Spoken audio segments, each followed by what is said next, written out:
Olá, pessoal. Meu nome é Lucas, tenho 23 anos e venho de uma cidadezinha chamada Vargem Alta, encravada no interior de Minas Gerais. Cresci ouvindo histórias de assombração dos mais velhos, mas nunca levei muito a sério, até acontecer comigo algo que mudou tudo. Hoje, quero compartilhar um caso que envolve meu tio Zé, uma fazenda isolada e uma criatura que até hoje me dá arrepios só de lembrar.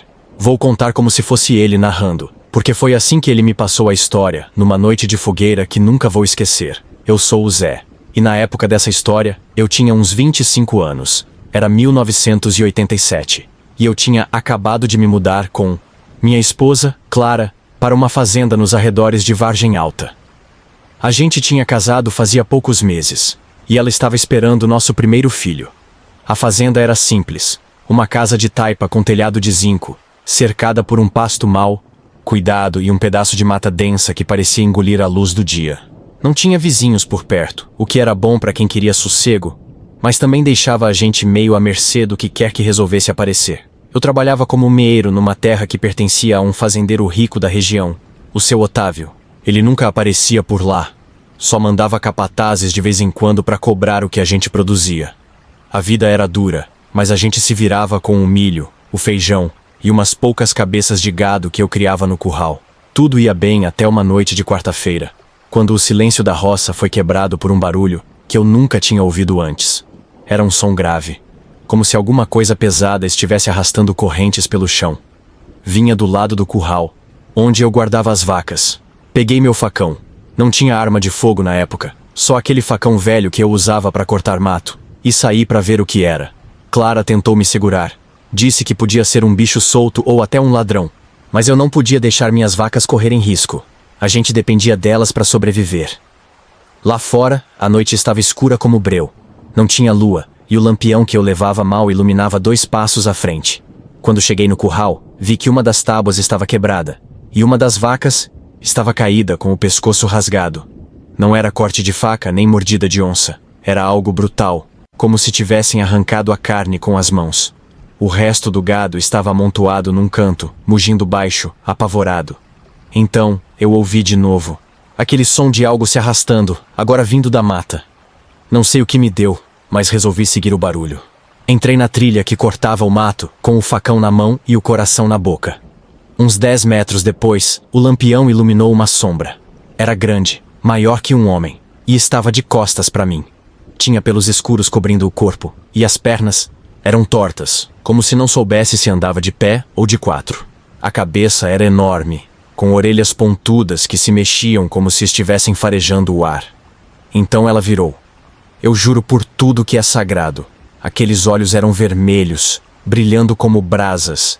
Não era bicho, mas também não era gente. Soltei um grito sem querer, e a criatura respondeu com um rosnado que fez o chão tremer. Larguei o lampião no susto e ele apagou. Corri de volta para casa sem olhar para trás, tropeçando em raiz e mato, enquanto ouvia passos pesados me seguindo. Cheguei na porta, tranquei tudo e puxei Clara para debaixo da cama. A gente ficou ali, quietos, ouvindo aquela coisa rondar a casa por horas. Batia nas paredes, arranhava o telhado, mas não entrou. Quando o sol nasceu, ela sumiu. No dia seguinte, fui atrás de ajuda. Peguei meu jipe velho e dirigi até a casa do seu Mário, um sitiante que morava a uns 15 quilômetros dali. Ele era conhecido por ter uma espingarda calibre 12 e por não ter medo de nada.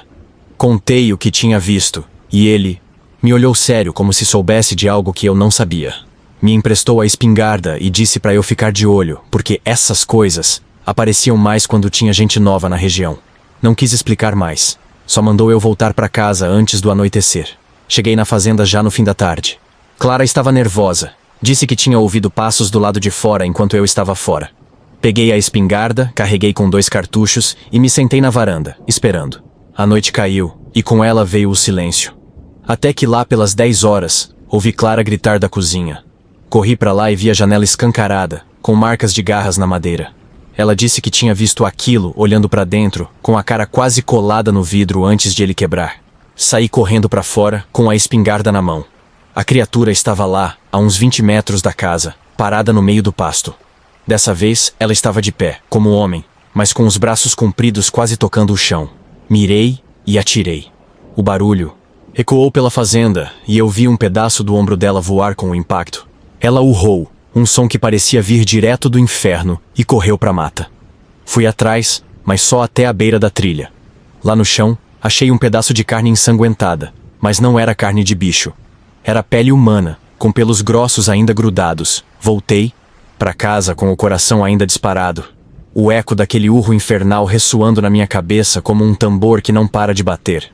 A noite parecia mais escura do que nunca, como se a própria mata tivesse engolido o pouco de luz que o céu ainda oferecia. Entrei correndo, com as mãos trêmulas, e chamei Clara, que estava encolhida num canto da sala, segurando uma vassoura, como se fosse uma arma. Zé, o que era aquilo?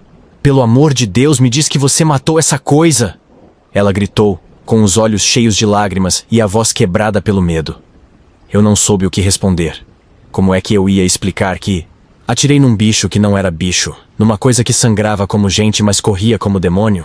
Só balancei a cabeça, tentando manter a calma que eu mesmo não tinha, e disse: vamos trancar tudo, Clara. Não vai entrar aqui, eu prometo. Mas no fundo, eu não acreditava nas minhas próprias palavras. Aquele pedaço de pele que eu tinha achado, ainda quente e pegajoso de sangue, queimava no meu bolso como uma prova de que o perigo era real, palpável, e muito pior do que qualquer pesadelo que a gente pudesse imaginar. Começamos a barricar a casa como se estivéssemos nos preparando para a guerra. Arrastamos a mesa de madeira, pesada e cheia de lascas, até a porta da frente, empurrando com força para que ela ficasse bem encaixada contra a parede. As cadeiras eu usei para reforçar, empilhando uma em cima da outra, até formar uma espécie de muro improvisado. Clara pegou os cobertores velhos do baú e os pregou nas janelas com tachinhas, cobrindo cada fresta para que nada pudesse espiar lá para dentro. O barulho do martelo ecoava pela casa, misturado com o som do vento que soprava lá fora, carregando um lamento que parecia vir da própria mata. Você acha que isso vai segurar, Zé? Ela perguntou, parando por um instante para me encarar. O rosto dela estava pálido, os cabelos desgrenhados caindo sobre os olhos. E eu vi ali o peso de uma mulher que tinha acabado de casar e já estava enfrentando o inferno ao meu lado. Vai ter que segurar, respondi, mais para me convencer do que para ela. Peguei a espingarda do seu Mário, que ainda estava com um cartucho sobrando, e me sentei no chão, de costas para a parede, com a arma apoiada nos joelhos. Não ia dormir, não ia nem piscar. Se aquela coisa voltasse, eu ia estar pronto. Ou, pelo menos era o que eu queria acreditar. A noite passou lenta, como se o tempo tivesse virado um inimigo a mais. Cada rangido da casa, cada galho que estalava lá fora, fazia meu coração dar um pulo. Clara ficou ao meu lado, enrolada num cobertor, rezando baixo uma oração que eu nem conseguia entender direito. O lampião a querosene tremia na mesinha ao canto, lançando sombras que dançavam pelas paredes e pareciam vivos, como se fossem mais uma ameaça a nos cercar. Lá pelas 3 da manhã, ouvi um barulho diferente, um arrastar lento, como se algo grande estivesse rondando o quintal. Levantei devagar, segurando a espingarda com tanta força que meus dedos doíam, e me aproximei da janela.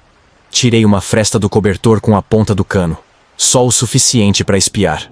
A luz fraca do lampião não chegava lá fora, mas eu vi um vulto se movendo entre as árvores, alto e torto, com aqueles olhos vermelhos brilhando como 2 brasas na escuridão. Ele parou, virou a cabeça na direção da casa, e eu juro que senti ele me olhando, como se soubesse exatamente onde eu estava. Zé, não olha, Clara sussurrou, puxando meu braço. Eu deixei o cobertor cair de volta no lugar e me afastei, com o suor escorrendo pela testa apesar do frio da madrugada. Não sei se foi Deus ou sorte, mas a criatura não veio mais perto. Ficou lá, rondando, até o céu começar a clarear.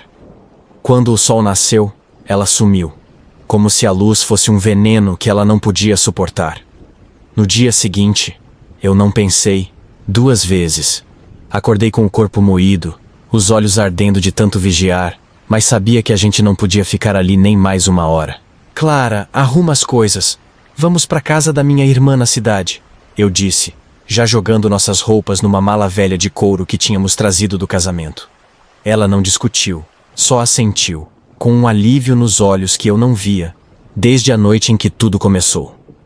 Peguei o que dava para carregar, umas panelas, o lampião, nossas poucas mudas de roupa, e amarrei tudo na traseira do jipe, Um Ford 1952 que eu tinha comprado por quase nada de um vendedor ambulante.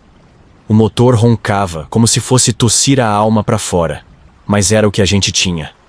Coloquei Clara no banco da frente, com a barriga dela já começando a aparecer por causa do bebê, e dirigi sem olhar para trás. A fazenda ficou lá, silenciosa e vazia, com o curral destruído e a mata nos encarando como se soubesse de um segredo que eu nunca ia querer descobrir. Antes de ir embora de vez, fiz uma parada na casa do seu Mário para devolver a espingarda. Ele estava na varanda, fumando um cigarro de palha e olhando para o horizonte como se esperasse más notícias. "E aí, Zé? Resolveu seu problema?" Ele perguntou, sem tirar os olhos do céu. Eu tirei o pedaço de pele do bolso, embrulhado, num pano sujo de terra, e coloquei na mão dele. "Não sei se resolvi, mas atirei nisso aí. Veja você mesmo." Ele desembrulhou o pano devagar, e eu vi o rosto dele mudar. A pele bronzeada ficou branca como cera, os olhos arregalados, e ele deixou o cigarro cair no chão. "Onde você achou isso?" perguntou com a voz tremendo um pouco. "No pasto, depois que o bicho correu pra mata. Não é pele de animal, seu Mário. É de gente." Ele ficou quieto por um tempo, enrolando o pano de volta como se quisesse esconder aquilo do mundo. Então falou, quase num sussurro. "Já ouvi falar de um sujeito chamado Geraldo. Morava numa tapera uns 2 quilômetros da sua fazenda lá, pras bandas do Riacho Seco. Era um homem esquisito. Vivia sozinho, não falava com ninguém. Diziam que ele sumia por dias, às vezes semanas, e voltava todo arranhado, contando lorota de ataque de onça ou capivara brava. Ninguém acreditava, muito, mas também ninguém ia atrás dele para saber a verdade. Eu engoli em seco, sentindo um frio subir pela espinha. "E o que aconteceu com ele?" perguntei, já imaginando a resposta. Seu Mário deu de ombros, mas os olhos dele diziam mais do que as palavras. "Depois daquela sua noite, ninguém mais viu o tal Geraldo. Sumiu sem deixar rastro. A tapera tá lá até hoje, caindo aos pedaços. Mas ninguém tem coragem de chegar perto. Alguns dizem que ouvem barulho vindo de lá nas noites sem lua, mas pode ser só o vento." Ele me devolveu o pano com a pele, como se não quisesse mais tocar naquilo, e completou. "Se eu fosse você, Zé, queimava isso aí e esquecia essa história. Tem coisa que é melhor não mexer." Eu agradeci, guardei o embrulho no bolso e voltei pro jipe, onde Clara me esperava com um olhar que misturava alívio e preocupação. Não queimei a pele, não sei porquê, mas guardei ela comigo, como um lembrete do que a gente enfrentou, ou talvez como uma prova para mim mesmo, de que não tinha enlouquecido. A viagem até a casa da minha irmã na cidade foi silenciosa. Clara segurava minha mão no câmbio do jipe, e eu dirigia olhando para as curvas da estrada de terra, tentando apagar da mente aqueles olhos vermelhos e o cheiro de sangue que ainda parecia grudado nas minhas narinas. Quando chegamos, minha irmã, Dona Lúcia, abriu a porta com um sorriso que logo virou preocupação ao ver nossas caras. "O que aconteceu com vocês? Parecem que viram assombração", ela disse, nos puxando para dentro. Eu contei tudo, do começo ao fim, enquanto ela servia café numa xícara lascada e ouvia com os olhos arregalados. "Zé, você deu sorte de sair vivo. Aqui na cidade a gente ouve essas histórias de vez em quando, mas ninguém acredita de verdade. Agora, vendo você assim, eu não duvido mais." Ela nos deixou ficar no quartinho dos fundos, e pela primeira vez em dias, eu consegui dormir sem ouvir passos na escuridão. O Geraldo nunca mais apareceu, pelo menos não que eu soubesse. Anos depois, quando voltei para as bandas de Vargem Alta para visitar um amigo, perguntei sobre a fazenda. Ele me disse que o lugar tinha virado uma espécie de lenda local. Ninguém ficava lá por muito tempo. Os novos moradores falavam de gado, que sumia sem explicação, de marcas estranhas no chão, de um vulto que rondava as porteiras nas noites sem lua. Alguns juravam que viam olhos vermelhos brilhando na mata, mas ninguém tinha coragem de ir atrás para confirmar. Eu guardei o pedaço de pele num vidro velho, escondido no fundo do armário da casa da minha irmã, e nunca mais voltei para aquela fazenda. Mas às vezes, quando o vento sopra forte e a noite fica escura demais, eu ainda sinto um arrepio, como se aqueles olhos estivessem me procurando, esperando o dia em que eu vou baixar a guarda. Anos depois, já com meu filho crescido, o pequeno João, que nasceu meses depois daquela noite infernal na fazenda, Voltei para as bandas de Vargem Alta para visitar um velho amigo, o Carlão, que tinha sido meu companheiro de roça nos tempos de juventude. Eu já não era mais o mesmo Zé de antes. Os cabelos estavam grisalhos, as mãos calejadas carregavam as marcas de uma vida dura, e o peso daquela lembrança ainda me apertava o peito como uma corda que nunca afrouxa. João já tinha 18 anos, um rapaz forte e curioso, que às vezes me perguntava por que eu ficava tão quieto nas noites sem lua. Eu nunca contava tudo, só dizia que a roça tinha seus mistérios, e que era melhor ele não mexer com o que não entendia. Mas naquele dia, voltando para aquelas terras, senti uma mistura de saudade e medo, como se o passado estivesse me chamando para acertar contas. Cheguei na casa do Carlão numa tarde quente de dezembro, o sol queimando o chão de terra e o ar carregado daquele cheiro de mato seco que me levava direto para as memórias de 1987. Ele me recebeu com um sorriso largo, sentado na varanda com uma garrafa de pinga e 2 copos já prontos. Zé, quanto tempo, homem? Pensei que você tinha virado gente da cidade de vez, ele brincou, me dando um tapa no ombro. A gente conversou sobre tudo. Os filhos dele, o preço do milho, as chuvas que não vinham. Mas eu não resisti e puxei o assunto da fazenda. Carlão, e aquela terra onde eu morava com a Clara? Alguém ainda tenta viver lá? Perguntei, tentando soar casual, mas com o coração já acelerando.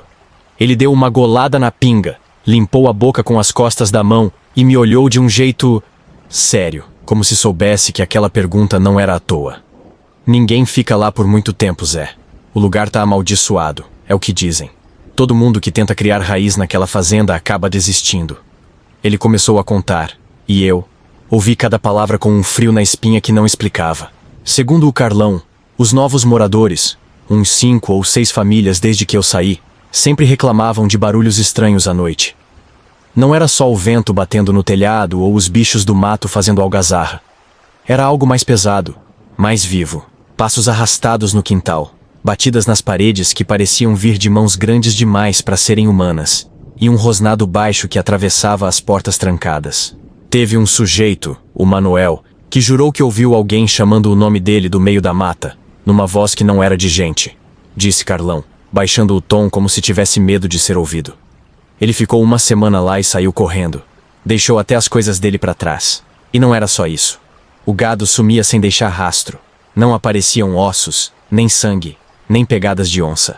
Era como se os bichos fossem engolidos pelo chão. E as sombras... As sombras eram o que mais assustava. Quem ficava na fazenda falava de vultos altos e tortos que rondavam o pasto, aparecendo e sumindo entre as árvores como fumaça. Uns dizem que é coisa do capeta, outros que é alma penada. Mas tem aqueles que juram que viram olhos vermelhos brilhando nas porteiras, Zé. Igual você me contou uma vez. Aquilo me acertou como um soco no estômago. Eu tinha falado pro Carlão sobre minha noite com a criatura anos atrás, numa bebedeira em que a língua soltou mais do que devia. Nunca dei detalhes, só disse que atirei num bicho esquisito e que nunca mais voltei pra lá. Mas ouvir ele repetir aquilo, com a certeza de quem já tinha escutado outras histórias iguais, fez o passado voltar inteiro na minha cabeça. Os olhos, vermelhos, o urro que parecia rasgar a noite, o pedaço de pele que eu guardava como um troféu amaldiçoado. Tudo aquilo estava vivo de novo, como se eu pudesse sentir o cheiro de sangue e mato molhado no ar. E você acredita nisso, Carlão? Perguntei tentando disfarçar o tremor na voz. Ele riu, mas foi um riso seco, sem graça. Acreditar eu não sei, Zé. Mas eu não ponho o pé naquela fazenda nem por todo o dinheiro do seu Otávio. Quem viu, viu. Quem não viu, que fique na dúvida e viva mais. A conversa ficou comigo o resto do dia. Naquela noite, enquanto eu dormia no quarto de hóspedes da casa do Carlão, sonhei com a criatura. Ela estava lá, parada na beira da mata, me olhando com aqueles olhos que queimavam como brasas. No sonho, eu tentava correr, mas minhas pernas não obedeciam, e ela vinha vindo devagar, com um sorriso que não era sorriso, uma boca cheia de dentes tortos que pareciam facas. Acordei suado, com o coração na garganta, e jurei que ouvi um barulho do lado de fora, um arrastar lento, como o daquela primeira noite. Levantei, peguei o facão que sempre carregava na mochila e fui até a janela. Não tinha nada, só o escuro e o silêncio da roça. Mas eu sabia que não era só imaginação. Aquela coisa, fosse o que fosse, tinha marcado minha vida para sempre. Eu nunca contei essa história pra ninguém além da família. Clara, que Deus a tenha, levou o segredo pro túmulo quando morreu de pneumonia uns 10 anos depois. João sabe pedaços, mas nunca o todo. Acho que ele não ia acreditar, ou pior, ia querer ir atrás pra provar que era coragem. Minha irmã, Dona Lúcia, foi a única que ouviu tudo na época, e mesmo assim me fez prometer que eu ia esquecer, que ia deixar o passado onde ele pertencia. Mas como esquecer? Até hoje carrego aquele pedaço de pele num vidro velho de palmito, guardado no fundo do armário da minha casa na cidade. Tá lá, embrulhado num pano pra ninguém mexer, com o vidro embaçado pelo tempo e a tampa enferrujada. Às vezes, quando a casa tá quieta e o vento sopra forte, eu pego o vidro e olho pra ele, pra aquela pele que não é de bicho nem de gente, com pelos grossos grudados numa carne que ainda parece viva, mesmo depois de tanto tempo. É minha prova. Meu pedaço de verdade num mundo que acha que eu inventei tudo. Pra mim, aquilo é mais que um souvenir macabro. É prova de que o diabo anda solto por aí, e às vezes ele não vem com chifres e rabo, como contam nas histórias da igreja. Às vezes ele tem pelo e garras, olhos que te enxergam no escuro e uma fome que não explica. Eu não sei se era o Geraldo, aquele homem da tapera que sumiu sem deixar rastro, ou se era outra coisa, algo mais velho, mais fundo, que a mata esconde desde antes de nós chegarmos. O seu Mário me disse pra queimar, pra jogar fora, mas eu não consegui. É como se queimar aquilo fosse apagar o que eu vivi, como se eu estivesse dizendo pra mim mesmo que foi tudo um delírio. E eu sei que não foi. Carlão me olhou nos olhos naquele dia e disse: Zé, tem coisa que a gente não entende, e é melhor assim. Deixa a fazenda pra lá e vive sua vida. Eu tento. Mas tem noites que eu acordo com o som daquele rosnado na cabeça e me pergunto se um dia ele vai voltar pra me encontrar. Quando voltei pra cidade, contei pro João que tinha ido ver o Carlão. Ele perguntou se eu passei perto da fazenda, com aquele jeito dele de fuçar onde não deve. Não, filho. Lá não tem nada pra mim mais. Menti, olhando pro chão pra ele não ver o medo nos meus olhos. Ele riu. Disse que eu tava ficando velho e medroso, mas eu não respondi. Guardei o vidro no armário de novo, tranquei a porta do quarto e rezei para que a noite passasse rápido. Porque no fundo, eu sei. Aquilo que eu vi não morreu com o tiro que eu dei. Tá lá, esperando, rondando as porteiras de uma fazenda que ninguém quer, com olhos vermelhos que nunca esquecem. E eu rezo todo dia para que nunca me ache de novo. E aí, pessoal, essa foi a história que meu tio Zé me contou. Eu não sei se acredito em lobisomem ou não, mas o jeito que ele fala, com os olhos arregalados e a voz tremendo, me faz pensar que alguma coisa ele viu. O que vocês acham? Já passaram por algo assim? Se tiverem histórias para compartilhar, mandem para mim que eu conto aqui no canal. Até a próxima.